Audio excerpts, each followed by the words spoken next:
Master minds commerce చదవాలనుకునే 10th inter విద్యార్థుల తొలి ఎంపిక.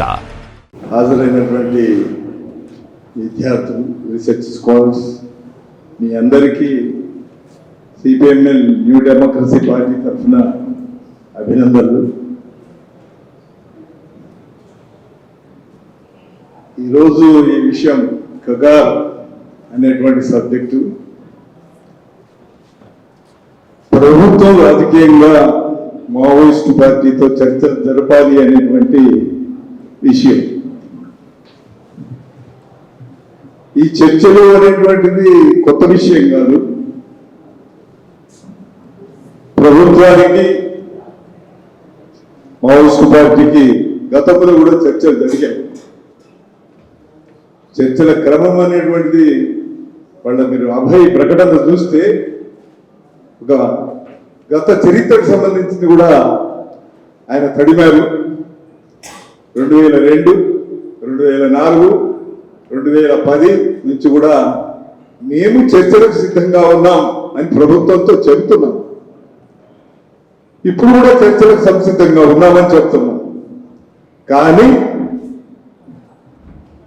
మీరు కోరుకుంటున్నట్టు ఆయుధాలను వదలాలి అనేటువంటి విషయం కొరకు 6 మాసాలు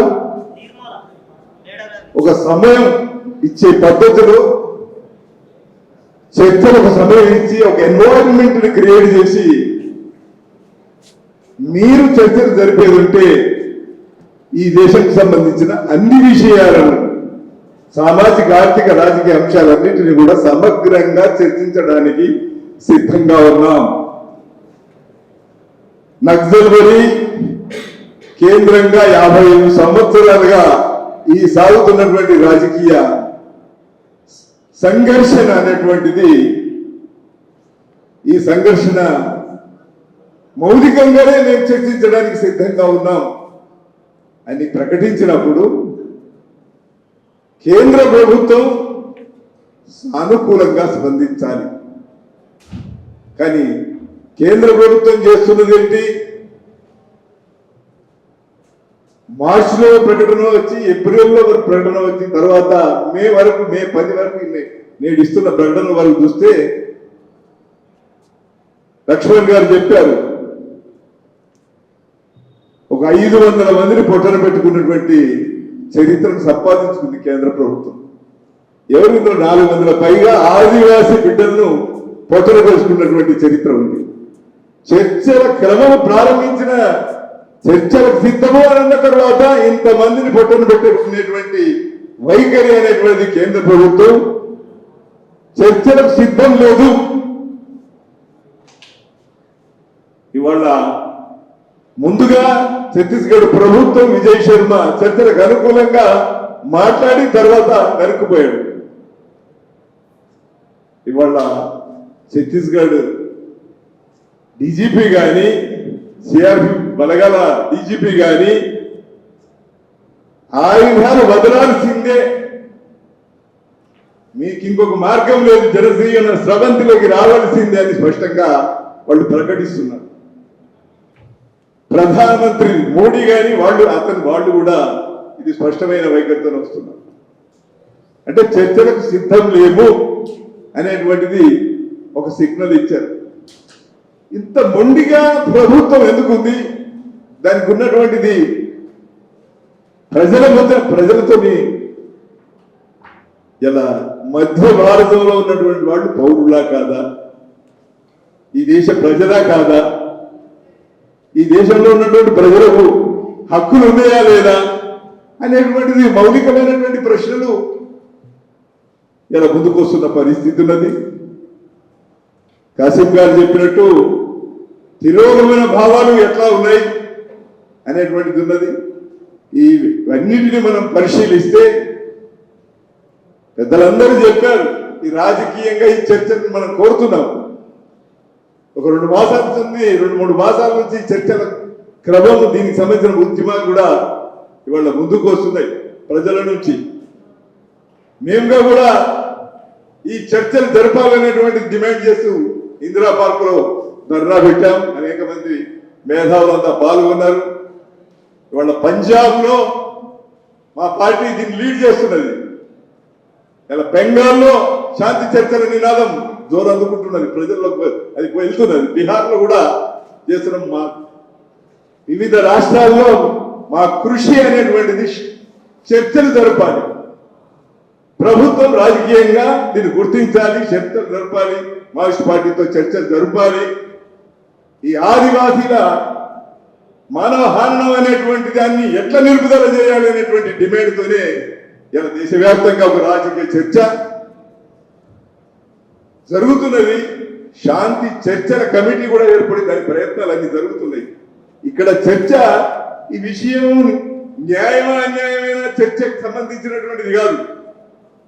శాంతి చర్చలు విధిగా జరగాలి, అది రాజకీయ చర్చలు జరగాలి. ప్రభుత్వం ఒక మెట్టు దిగి కిందికి వచ్చి చర్చ జరపాలి. దానికి కావలసినటువంటి ఒక రాజకీయ ఉద్యమం అనేటువంటిది మనం చేపట్టాల్సినటువంటి అవసరం ఉన్నది. ఇక్కడ మేధావులు ఇది విషయం తప్ప గొప్ప న్యాయమే అన్యాయమే ఈ చర్చ కాదు, ప్రభుత్వం ఇదిగా చర్చ జరపాలి అని రాజకీయ ఉద్యమం అనేటువంటిది. ఎందుకంటే వాళ్ళు మొండికేస్తున్నారు. రాజకీయ ఉద్యమం అనేటువంటిది మనం చేపట్టకుండా, ఒక ఒత్తిడి తీసుకురాకుండా, ఇది ప్రజల వాయిస్, ప్రజల భావన అనేటువంటిది, వాళ్ళకు ఒక గుర్తింపు అనేటువంటిది, ప్రజల నుండి ఒక ఫోర్స్ అనేటువంటిది లేకుండా మొండిగా ఉన్నటువంటి ఈ ప్రభుత్వం అనేటువంటిది చర్చలను గుర్తించేటువంటి వైఖరి రాదు. ఎందుకంటే అభయ్ కోరుతున్నట్టు, కేంద్ర కమిటీ మావోయిస్ట్ పార్టీ కోరుతున్నట్టు 6 మాసాల ఎన్వైరన్మెంట్ సృష్టించాలి అని అంటే మరి ఎట్లా సాధ్యమవుతుంది? వాళ్ళు ఇవ్వరు, మరి మనం ఏం చేయాలి? అట్లే అన్ని రాజకీయ పార్టీలు, ప్రజా సంఘాలు, ప్రజా ఉద్యమం అనేటువంటిది వీధుల్లోకి రాకుండా, ప్రభుత్వాల మీద ఒత్తిడి తీసుకురాకుండా మనం దీన్ని సాధించడం కష్టం. కాంగ్రెస్ పార్టీ నాయకులు బెల్లయ్య గారు మాట్లాడారు. సామాజిక ఆర్థిక రాజకీయ సమస్య అని చెప్పారు, ఇది శాంతి భద్రతల సమస్య కాదని చెప్పారు. కానీ వారి పార్టీకి కూడా సుదీర్ఘమైన రాజకీయ చరిత్ర ఉన్నది,